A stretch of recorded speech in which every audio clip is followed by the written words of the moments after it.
Everyone, my name is समीक्षा। तो आज हम अल्कोहल, फिनॉल और ईथर के बॉन्ड एंगल की बात करेंगे। आज का हमारा टॉपिक है बॉन्ड एंगल। ठीक है, तो देखो जैसे ये शेप बना रहा है, ये है हमारा अल्कोहल, ये है मेरा फिनॉल और ये है मेरा ईथर।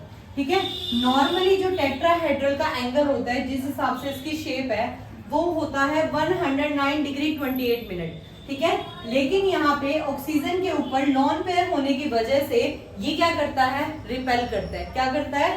रिपेल करता है। और यहाँ जो कार्बन है वो क्या है, sp3 हाइब्रिडाइज्ड है। ठीक है, और यहाँ पे जो कार्बन और ऑक्सीजन की जो बॉन्ड लेंथ होती है, ठीक है, बॉन्ड लेंथ होती है वो 142 पिकोमीटर के अराउंड होती है। ठीक है, तो यहाँ पे इसका जो ये एंगल होता है वो कितना होता है, 108 डिग्री 9 मिनट समथिंग। ठीक है, जो हमारा नॉर्मल टेट्राहेड्रल एंगल है उससे कम होता है, क्योंकि यहाँ वाला जो कार्बन है वो sp3 हाइब्रिडाइज्ड है। नेक्स्ट वाले में जब मैं फिनॉल की बात करूंगी, तो यहाँ पे वाला जो कार्बन है वो sp2 हाइब्रिडाइज्ड होने की वजह से क्या करेगा, रिपल्सन करेगा, जिसकी वजह से ये वाला एंगल हो जाएगा 109 डिग्री। ठीक है, स्टिल इससे कम है। ठीक है, इतनी रिपेल नहीं हुआ, इतना है।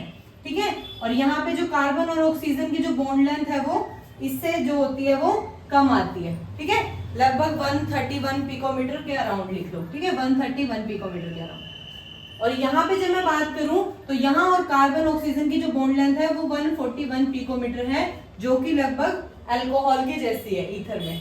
लेकिन यहाँ पे ये जो दो ग्रुप हैं ये बहुत ज्यादा क्या हो जाते हैं, बल्कि ग्रुप हो जाते हैं, जिसकी वजह से इनके साथ साथ इनके जो बॉन्ड पेयर का रिपल्सन है वो भी बहुत ज्यादा हो जाता है, जिसकी वजह से इसका एंगल होता है 111 डिग्री 7 मिनट।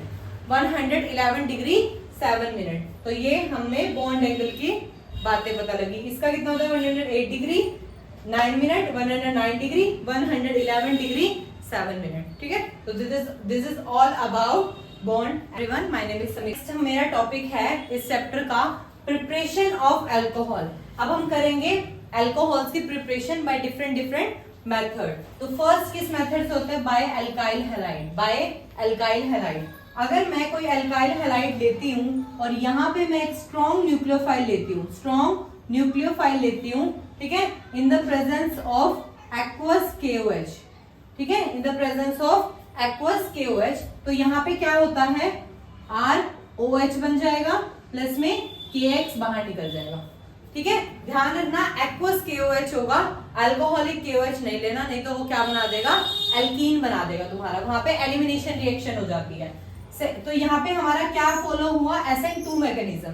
जब मैं एक्वस KOH लूंगी तो यहाँ पे क्या होगा, SN2 मैकेनिज्म फॉलो होगा। ठीक है, इससे पहले हेलो अल्केन्स, हेलो अरेन्स में मैंने SN1 SN2 बहुत ही डीपली अच्छे से समझाई हुई है, उसका लिंक मैं डिस्क्रिप्शन में दे दूंगी, पहले वो अच्छे से पढ़ के आना, फिर तुम्हें पता लगेगा। जो SN2 है दैट मींस ये 1 स्टेप में हो जाती है, एक स्टेप में ये हटता है न्यूक्लियोफाइल और उसी स्टेप में पीछे से कंबाइन होता है। ठीक है, जबकि यहाँ पे अगर मैं यहाँ पे क्या यूज करूं, अगर मैं यहाँ पे यूज करूं वाटर, ठीक है, वाटर यूज करूं मतलब पोलर पार्ट यूज करूं, तो यहाँ पे क्या होगा, पोलर प्रोटिक सॉल्वेंट में अगर यूज करूं तो यहाँ पे क्या लिखूंगी, ये है SN1 के हिसाब से। SN1 जो होता है वो 2 स्टेप रिएक्शन होता है, एक रिएक्शन में तो कार्बोकेटाइन बनेगा एक स्टेप में, नेक्स्ट स्टेप में हमारा मेन जो प्रोडक्ट है वो बनेगा। तो सबसे पहले ये X रिमूव होके क्या बन जाएगा, कार्बोकेटाइन बनेगा, और नेक्स्ट स्टेप में जो वाटर है हमारे पास उसमें जो OH है वो इससे जाके कंबाइन हो जाएगा, ROH। अल्कोहल तो दोनों में बनेगा, लेकिन डिपेंड करेगा, अगर यहाँ पे स्ट्रॉन्ग न्यूक्लियोफाइल एक्वस KOH है तो मेरा यहाँ पे बनेगा अल्कोहल ही बनेगा। प्रिपरेशन तो मुझे अल्कोहलिक ही करनी है, लेकिन यहाँ पे जो कर सकते हैं वो सिर्फ प्राइमरी और सेकेंडरी टाइप के अल्कोहल कर सकते हैं। जो फर्स्ट रिएक्शन है वो प्राइमरी और सेकेंडरी ही दिखा सकते हैं, टर्शियरी शो नहीं करेगा। जबकि जो SN1 वाली रिएक्शन है ये वाली, वो सेकेंडरी और टर्शियरी शो करेंगे, प्राइमरी शो नहीं करेगा। ठीक है, ये जो डायरेक्ट मैंने बात बताई है, टर्शियरी नहीं करेगा, यहाँ प्राइमरी नहीं करेगा, तो ये सब SN1 और SN2 का है पार्ट, वहां पे प्लीज पहले जाके उसको पढ़ के आना।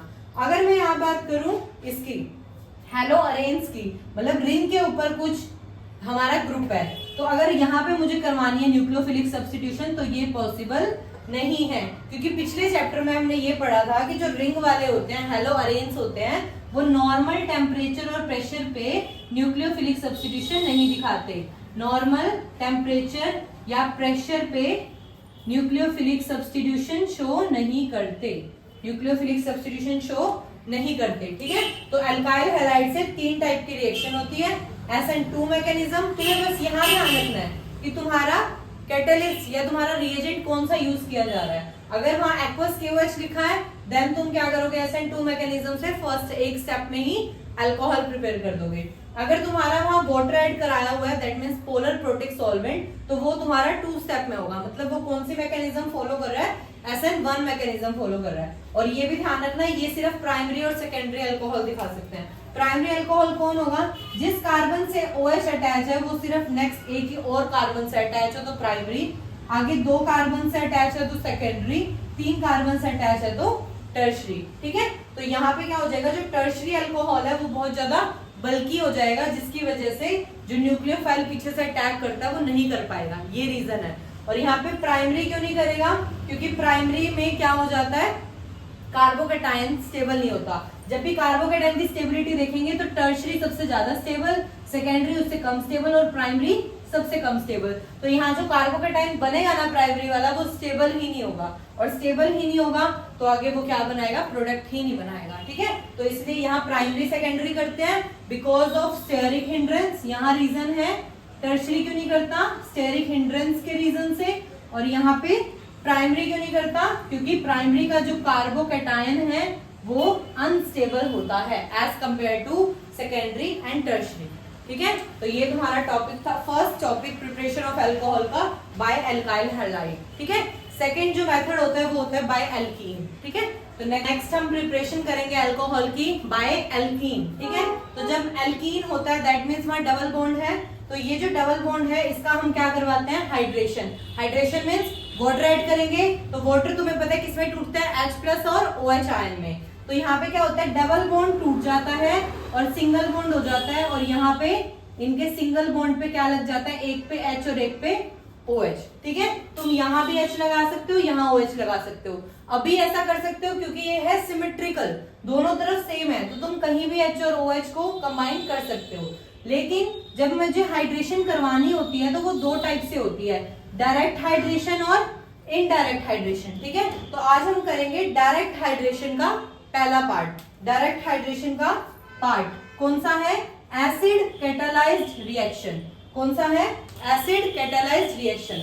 मतलब मैं इसमें कैसे रिएक्शन कराऊंगी, डायरेक्ट हाइड्रेशन कराऊंगी। तो यहाँ पे क्या है मेरा, सिमेट्रिकल एल्कीन, तो यहाँ पे क्या हो जाएगा, बॉन्ड टूटेगा और एक पे लग जाएगा H और एक पे लग जाएगा OH, तो इसका क्या नाम हो गया, CH3CH2OH। समझ आया, इसके साथ मैंने H लगा दिया तो ये CH3 हो गया, उसके साथ मैंने OH लगाया तो वो CH2OH हो गया। ये तो तब बात थी जब मेरा क्या था, सिमेट्रिकल एल्कीन था। लेकिन अगर यहाँ मेरा अनसिमेट्रिकल एल्कीन है दैट मींस डबल बॉन्ड के इधर वाला एक हाइड्रोजन है और उधर 2 हाइड्रोजन है।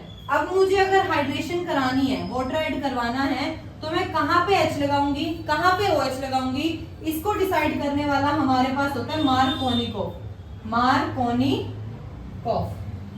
ठीक है, ये रूल क्या कहता है, एक सिंपल सी लाइन में इस रूल को लिखो, हाइड्रोजन वहां ऐड होगा जहां हाइड्रोजन ज्यादा होंगे, हाइड्रोजन वहां ऐड होगा, हिंदी इंग्लिश जिसमें तुम्हें समझ आए, हाइड्रोजन वहां ऐड होगा जहां हाइड्रोजन ज्यादा होंगे। यही सेम कंसेप्ट मैंने तुम्हें हेलो एल्केन हेलो अरेंज में भी करवाया है, इसलिए मैं बार बार कह रही हूँ उस चैप्टर को करके आओगे तो इस चैप्टर को बहुत ही इजी समझ पाओगे, क्योंकि वही सारी बातें यहाँ पे रिपीट हो रही है। तो हाइड्रोजन वहां ऐड होगा जहां हाइड्रोजन ज्यादा होगा। तो अब देखो तुम्हें कितना क्लियरली समझ आएगा कि कहाँ पे तुम्हें हाइड्रोजन लगाना है और कहाँ पे OH लगाना है। पहले तो इस बॉन्ड को तोड़ो, CH है टूट गया, CH2, एक बॉन्ड इसका फ्री और एक बॉन्ड इसका फ्री, क्योंकि इन दोनों के बीच में डबल बॉन्ड था। अब मैं H कहाँ लगाऊं, OH कहाँ लगाऊं, जहां हाइड्रोजन ज्यादा है वहां मैं क्या लगाऊं, हाइड्रोजन लगाऊं अकॉर्डिंग टू मार्कोनिकोव रूल। तो मैं इस पे लगा दूंगी हाइड्रोजन, क्योंकि यहाँ 2 हाइड्रोजन है, और इस पे लगा दूंगी OH क्योंकि यहाँ पे 1 हाइड्रोजन है। तो मेरा क्या बन गया, रियल वाला फॉर्मेशन, CH2 CH के साथ OH और CH3। आया समझ में। तो ये है मेरा डायरेक्ट मेथड का first type, acid catalysed reaction या हाइड्रेशन। एसिड कैटालाइज्ड हाइड्रेशन, तुम्हें क्या करना है, सिमेट्रिकल और अनसिमेट्रिकल में हाइड्रेशन करानी है, सिमेट्रिकल में तुम कहीं भी HOH लगा सकते हो, अनसिमेट्रिकल में हाइड्रोजन वहां लगाओगे जहां हाइड्रोजन ज्यादा होगा अकॉर्डिंग टू मार्कोनिकॉफ रूल। ठीक है, इसके बाद इनडायरेक्ट मेथड में भी दो टाइप के होते हैं और इसका मैकेनिज्म भी होता है। ठीक है, तो नेक्स्ट वाली क्लास में मैं तुम्हें इसका मैकेनिज्म कराऊंगी। ठीक है, और उसके बाद इनडायरेक्ट मेथड करेंगे अब। ठीक है, यहां तक समझ आया? आज हमने क्या क्या करा है, एक तो बॉन्ड एंगल्स देखे इन तीनों के, प्रिपरेशन करी अल्कोहल की शुरू, फर्स्ट करा था बाय अल्काइल हैलाइड, सेकंड करा बाय एल्कीन। एल्कीन का हमने अभी डायरेक्ट मेथड करा है। ठीक है, और इसका भी अभी मैकेनिज्म पेंडिंग है। नेक्स्ट क्लास में हम क्या करेंगे, इसका मैकेनिज्म करेंगे। ठीक है, मैकेनिज्म करेंगे और इनडायरेक्ट मेथड करेंगे, इनडायरेक्ट मेथड करेंगे। ठीक है, चलो समझ आया यहाँ तक? Thank you.